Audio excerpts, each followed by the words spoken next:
এইখানটা আছে আরো ভালো জল কম আছে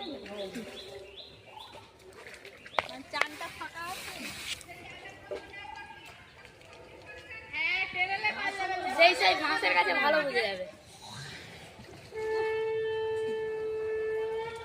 আমি তো দেশের নামে দেখেই দেখতে পাচ্ছি তো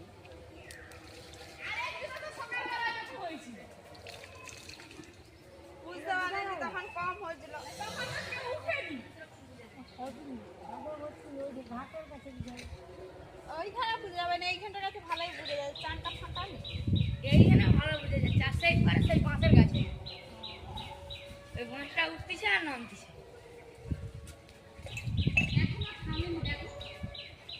ভূমিকম্পে একবার দোল খালে দোল থামতে সময় লাগবে না এক বছর হইল কি জোরে বাবা এটা এই ভূমিকম্প যদি কোথাও হয় নাইজেরিয়াতে হবে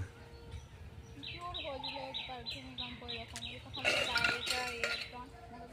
তখন অনেকটাই ছোট বুঝতে পারছি পাখা লড়ছে পাখা লড়তেই তো বুঝতে পারছি যে জিনিসটা হচ্ছে অত মেঝে বসে আছি বুঝতে পারছি এবার তক্ত পুষ্ট সময়